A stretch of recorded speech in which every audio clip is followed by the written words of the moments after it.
somebody's got to say something that's going to shed some more light on this. But this I can promise you 1,000%. It's clear I was canceled.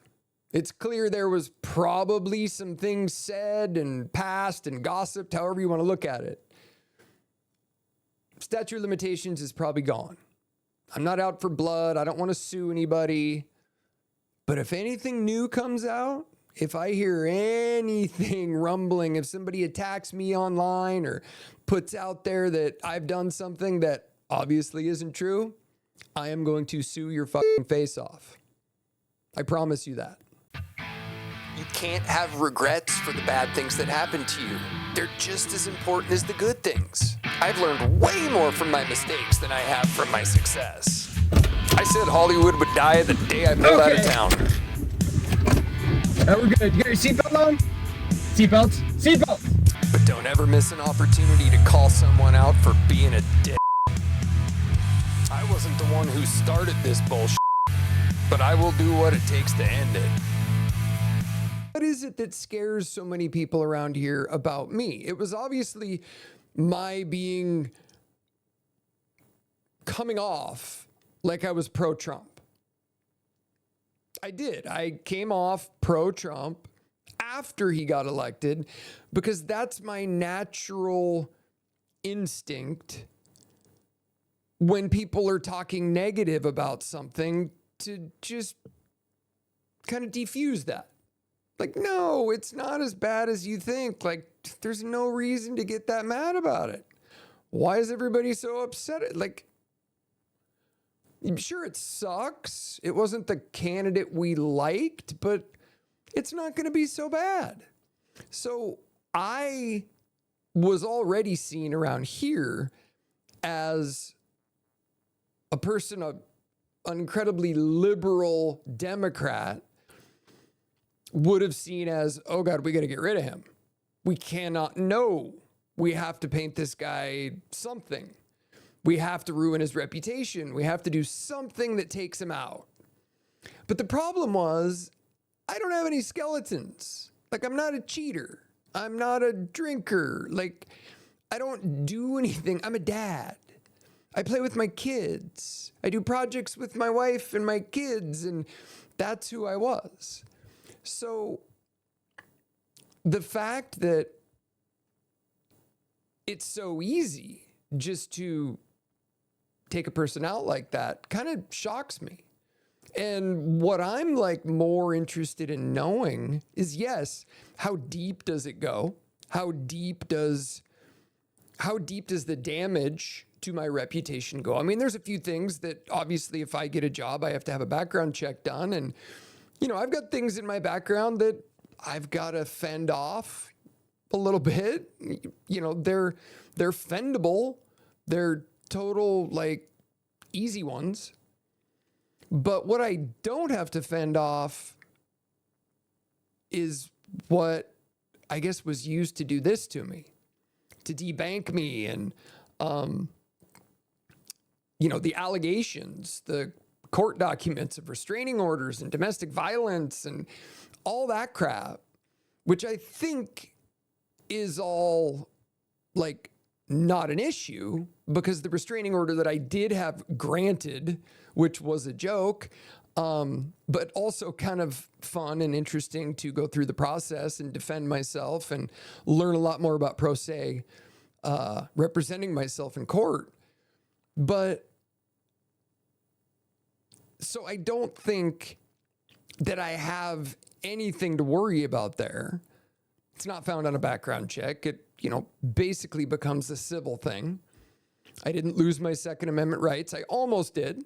I had my guns confiscated. But all the people that were willing to come forward and do that. And I guess the really hard part about it is the people that I had relationships with that I thought we were close. I thought we were like tight. And they thought my kids, you know, they were close with my kids. I can't understand that. How somebody would just think that ruining a father's reputation because of a political snafu. Because there was a guy who was going to get elected and we couldn't have anybody helping that cause, which I'm guessing is why it happened in the first place, along with that I accidentally exposed a woman for stealing a lot of money from her husband, and he happened to be a pretty famous guy, and I guess she didn't like that. But if she didn't like that, she shouldn't have stolen the money, or she shouldn't have asked me to help look for the money, because when you ask me to do something, I get it done.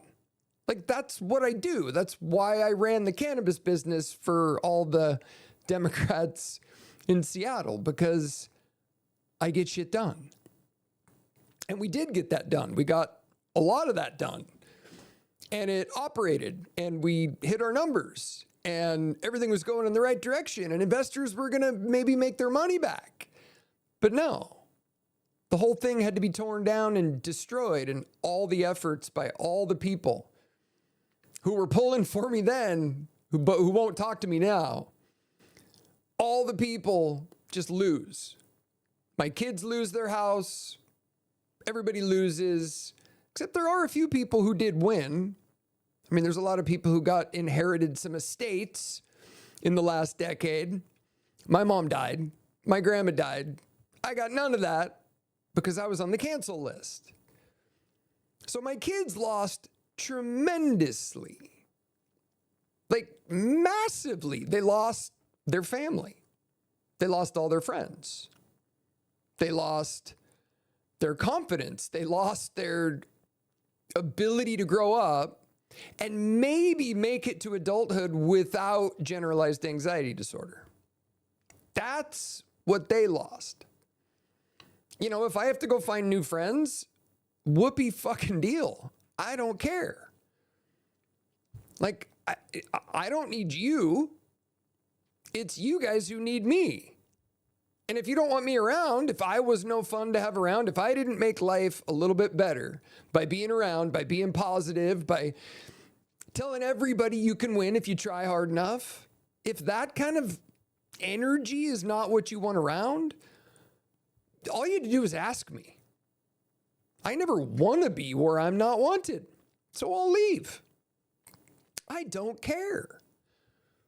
But to just think that all that shit could really go down without being able to see it? I mean, come on. So my question is, when does it end? Like, Trump won again. Whoops, didn't work. Like, if you all remember the conversations I was having with you all about Trump back in maybe 15, 16, and 17, where I might have been like trying to point out some of the good things he's doing and it's not as bad as you think it is, because I knew from experience, I was trying to let you guys all know, like, look, it's not going to be forever. You would have just let him take the next term. You probably could have run interference for 4 years, which was done. The election was stolen in 20 because you couldn't have him win again. But if you would have just let him win, let the system do what the system does, you still could have run interference.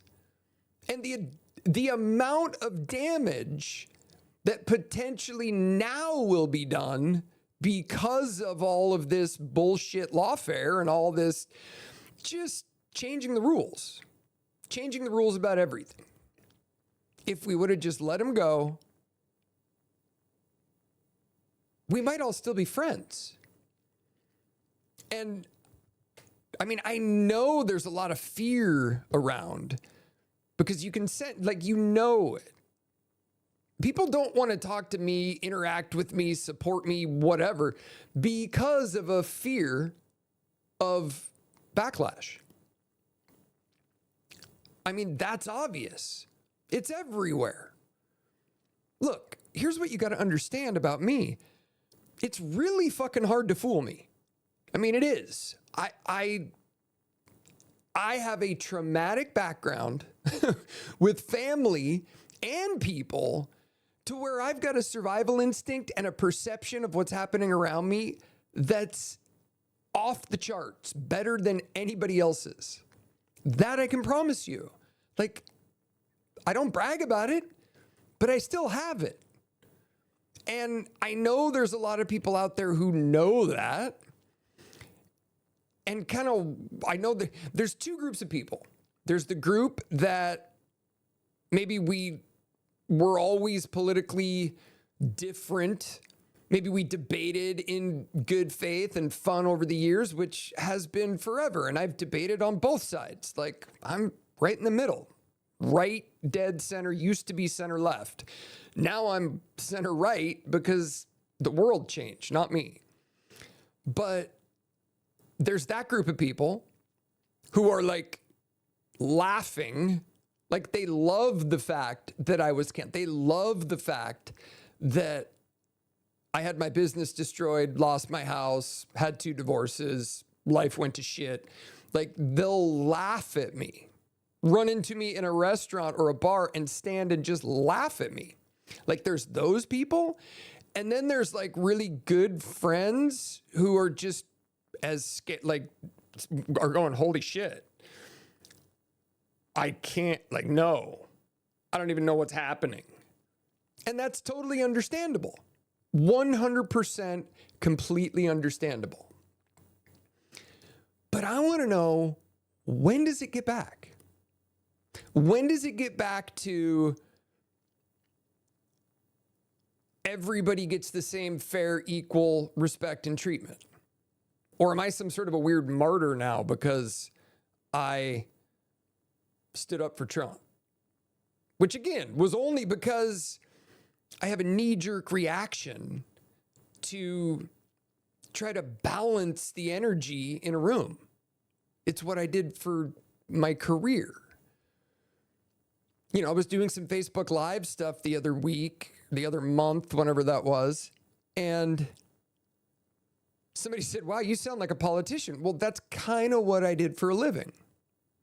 When you learn to be a politician early on in your life, especially when your parents are really angry a lot and there's a lot of yelling in your home, when you learn to be that comedic energy diffusing, bring the temperature down, make sure that everybody doesn't run into anything that makes them mad. When you are raised in that environment, you learn that skill so freaking early. And sure, you might miss a few things here and there along the way, but for the most part, you can keep an entire room full of people happy, entertained, talking amongst each other, a conversation progressing, leave everybody feeling good. That's how I got the jobs that I got. That's how I got the high-paying jobs, which I know people have been jealous about for 25 years. I didn't go to college. I got a really freaking good job, high-paying job, made $370,000 one year. Biggest month was like a $40,000 paycheck for 2 weeks. People were jealous. I get it. I totally get it. But does that make me the poster child for a white guy who is successful, who got lucky? Or call it a professional athlete. You don't get mad at white professional athletes, men who are professional athletes who get to a level of profession or get to a level in their profession that pays them a lot of money. Why would you get mad at me? It's the same thing. I was just a professional talker. That's how I got my jobs. Excelled, networked, excelled. People wanted to be around me. People felt that I was magnetic. Is that now why you hate me? Is that why you hate me? Or you just can't have people like me around anymore because they'll take all the good jobs? I mean, is that truly what it is? Is that why is that why everybody said, well, shit, if we got to take them out, I mean, we got to take him out. He's going to, like, there's no way he's going to be able to argue for Trump. So that was the reason. If I was able to argue for Trump, did anybody go, well, shit, if you take that guy out, like, what did he do to get taken out? Well, it doesn't matter. Just take him out. Accuse him of something. Somebody's got to have some dirt on him. No, they didn't. There's no dirt on me. I'm a clean, decent father, married twice, never be married again, because I guess this is the world we live in. I mean, I wish I had the chance with my second marriage to do it uncanceled, because I was super in love, am super in love with the woman that I married in 2018. I'm super bummed that marriage didn't work out. How am I supposed to keep her calm and feeling okay about our relationship if everybody's attacking me where I can't get a job, I've been blacklisted, my business is toast, and there's a concerted effort by a lot of the females in this town to eliminate me? How am I supposed to do anything to make her feel safe? I can't. I don't think it was good enough for that to be the plan, but really, I mean, that to me is the antithesis of what the Democrat Party stands for, which is be kind to everybody, yada, yada, yada. I mean, I think what I more have noticed about, I guess, the people in my life, I don't think of people as two parties. Just like Reagan said, there's not a left and a right, it's just up and down. That's how I've always viewed everybody since I was a kid. And I know thousands of people around these parts. And you guys know that.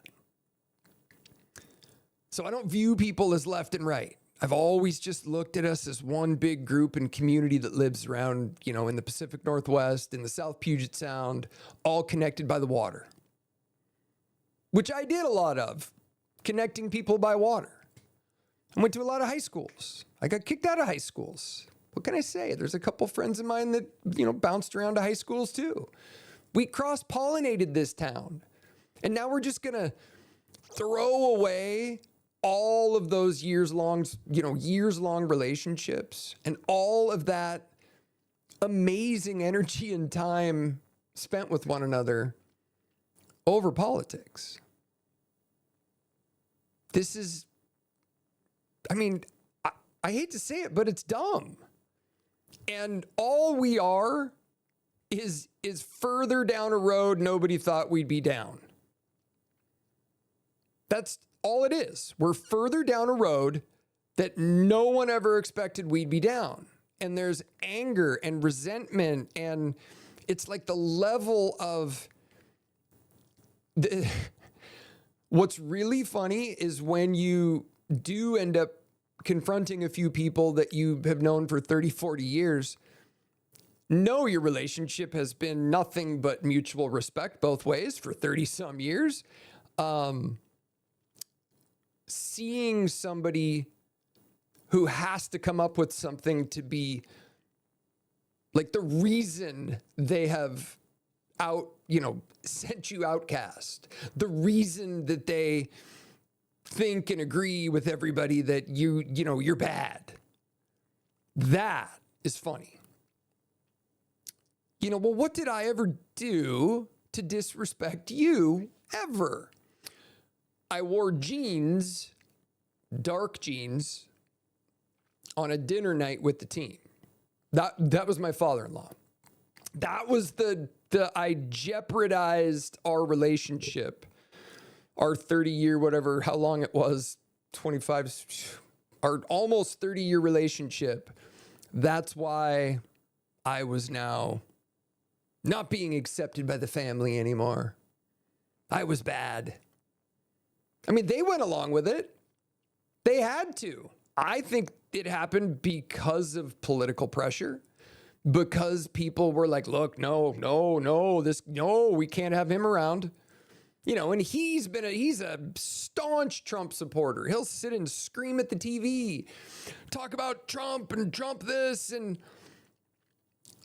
he just piled on for the same reason everybody else either piles on or just pretends like they don't know anything.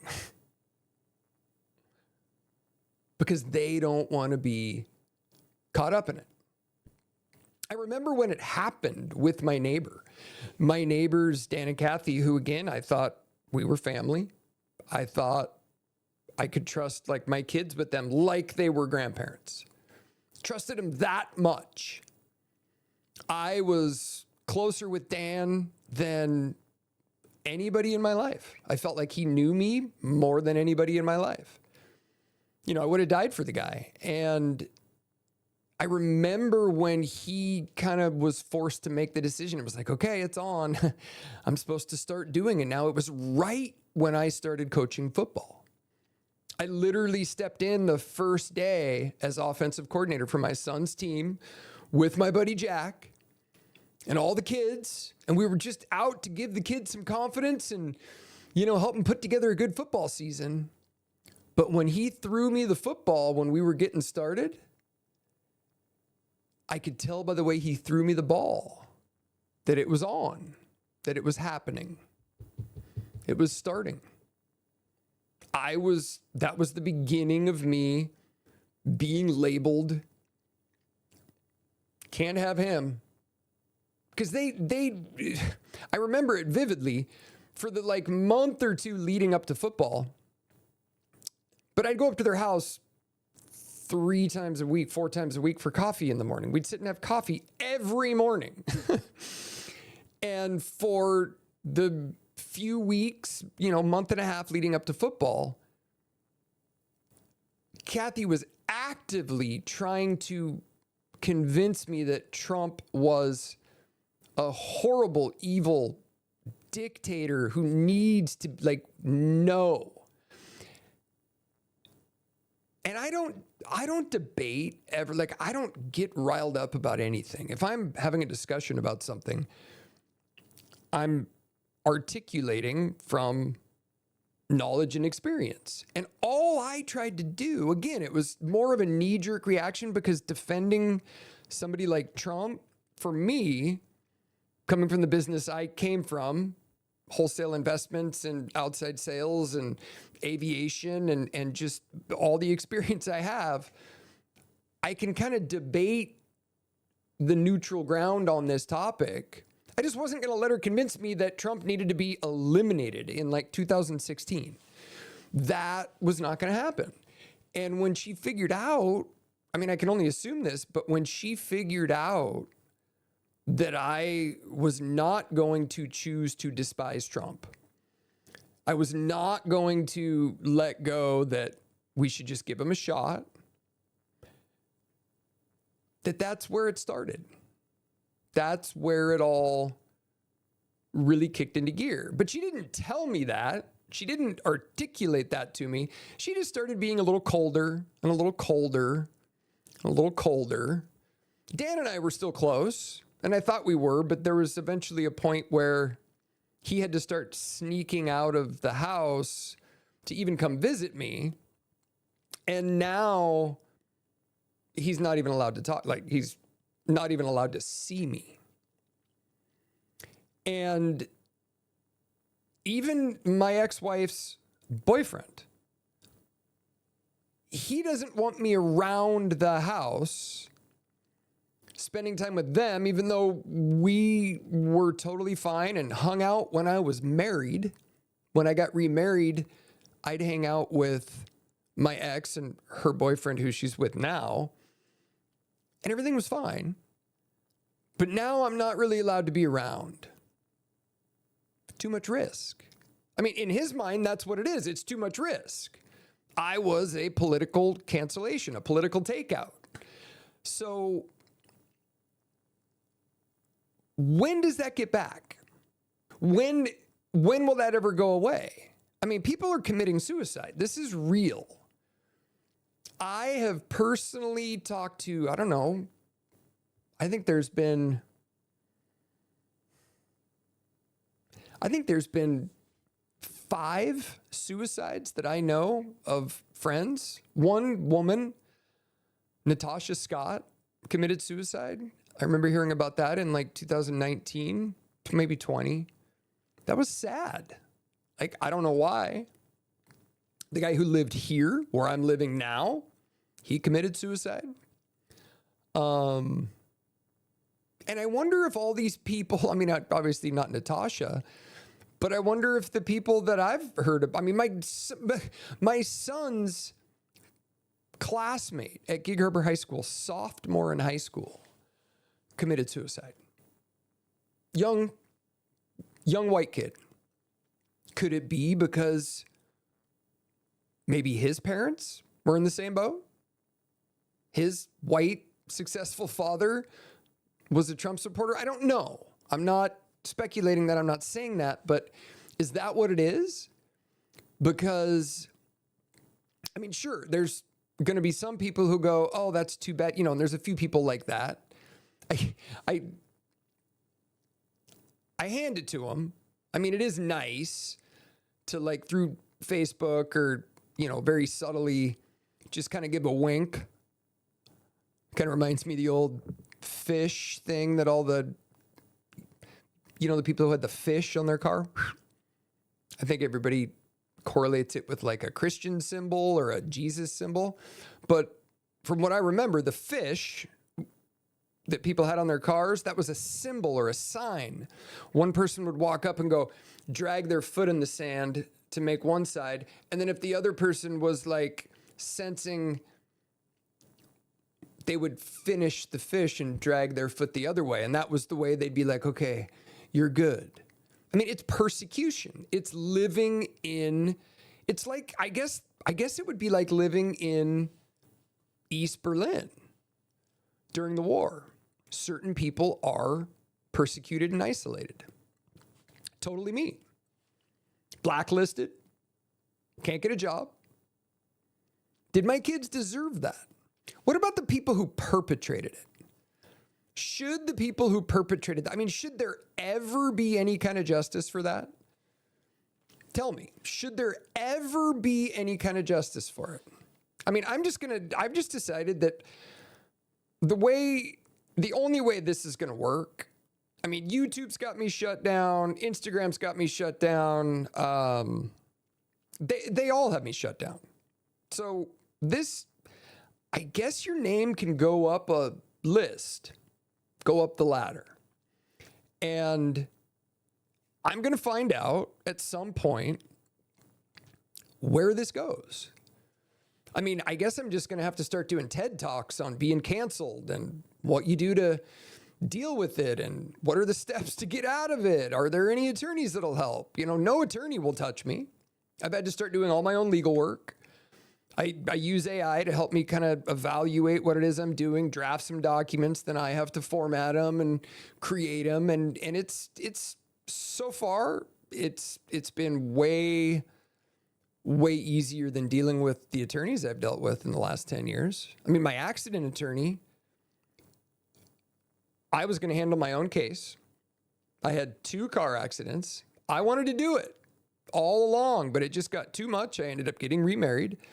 And in 2018, I hired one of my ex-wife's old friends, one of my old friends. She went to Stadium and I'd known her for years and she had a good pitch. And I've always trusted women more than men. And she ended up being a total fucking buffoon. In fact, I heard that she's not even practicing law anymore, that she got fired from her fancy law firm that she used my case to change firms to. I mean, she was incompetent. I overpaid. I had stuff delayed 8 months because she couldn't communicate. I mean, I can't even begin to tell you how ridiculously fraudulent her services were. I mean, it was a joke. So handling my own legal stuff, I'm okay with it. I am totally okay with it. And I mean, I may find out soon.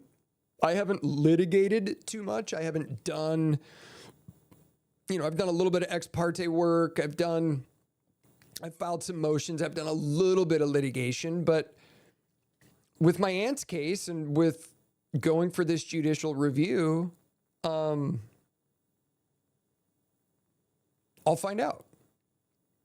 I'm going to release, record, and put as much stuff out there as I can because I think it's important. I think it's important to figure out what this is truly going to cost. I mean, maybe it's going to cost me everything. Maybe I can never get a job again. I got prescribed a medication in 2018 that will probably never allow me to fly airplanes again, which is a real bummer. Was it because I'm a white guy who is entitled? Like, does anybody here think I'm an entitled white guy who got nothing on my own merits and just got hooked up for being me? Like, I'd love to know because we could talk about it. I'd be happy to have a discussion with you. I miss having discussions with people. Nobody wants to do it anymore because, I know why you don't want to talk to me because there's no fucking way you have as much experience or knowledge about everything that's going on as me because of my professional background.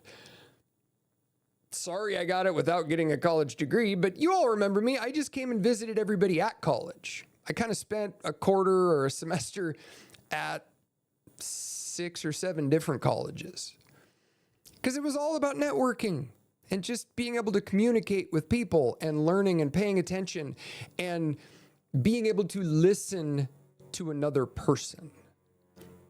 That's how you become successful. You listen to other people. You don't just hear them, you listen to them. And you practice it. And you spend more time with people. And you build more relationships. And you ask more questions. And you try to have as many experiences as you can. And you try to fix things yourself. And you try to learn. That's why I was successful. Not because anybody gave me anything. In fact, my father-in-law gave me the opportunity to work at a really big bank at the second largest asset manager in the world. And I met some people at that job who absolutely are some of the greatest, most salt of the earth, great people I've known in my life. But I've also met a fair amount of people who had no business even being there or talking to people. They were such pricks. It's amazing. I have seen a lot. And it is not that fucked up out there. So, I don't know. At some point,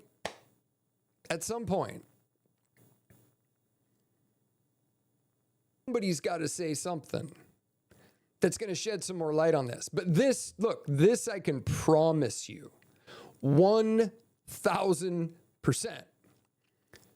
It's clear I was canceled.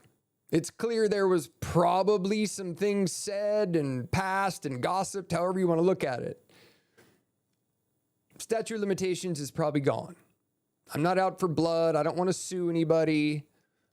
But if anything new comes out, if I hear anything rumbling, if somebody attacks me online or puts out there that I've done something that obviously isn't true, I am going to sue your fucking face off.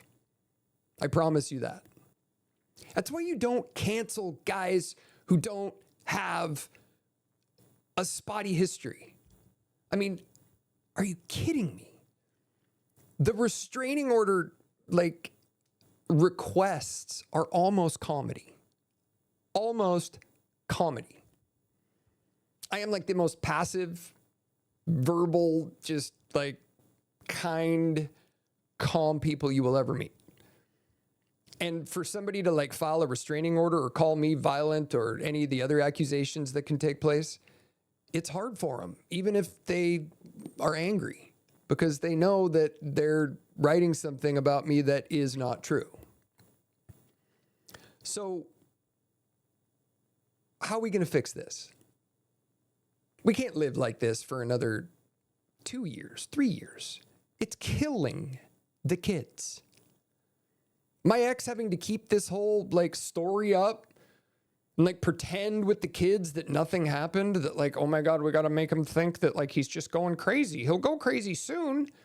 It's not going to happen. Like the fact that you thought it would happen with me is what kills me. Seriously. I mean, at some point, it's over. You know, I'll follow the rules. I'll keep Lester on the leash at the park. The geese are shitting all over the field again, and everything's messed up down there.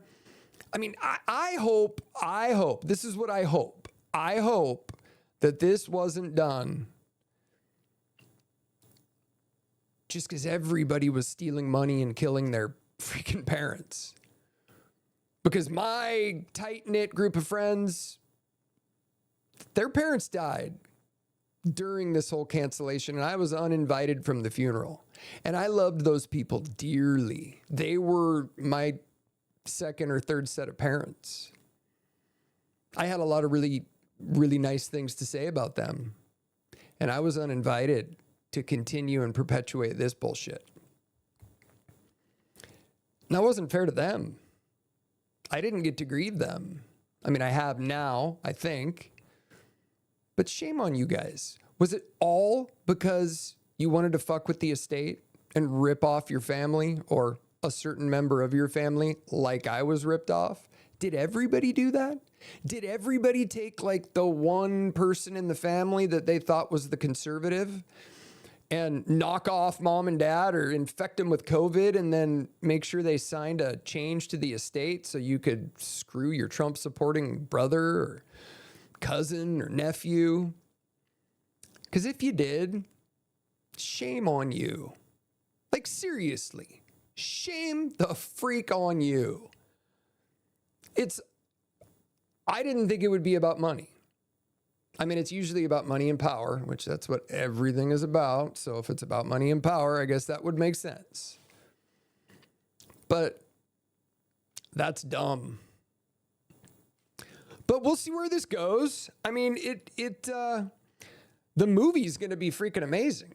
I mean, the script that I have teed up for the story, I mean, for my story, I mean, it's not over yet. I might release a documentary in 3 or 4 parts, and then I am going to make a loosely based on real events dramatic feature that is going to be really funny. I mean, it is really funny. And I want to shoot a TV show on the South Puget Sound. Henderson Bay, Lake Bay, Fox Island, McNeil Island, South Puget Sound.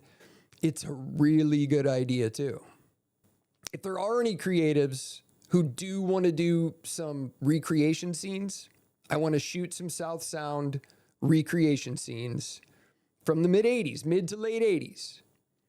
I hope we can find a water ski. Does anybody still have a slalom course in the water? The one we used to ski was in Horsehead, but are there any saltwater slalom courses in the South Puget Sound anymore? If anybody can tell me that, that'd be great. But that's the beauty of learning what I learned.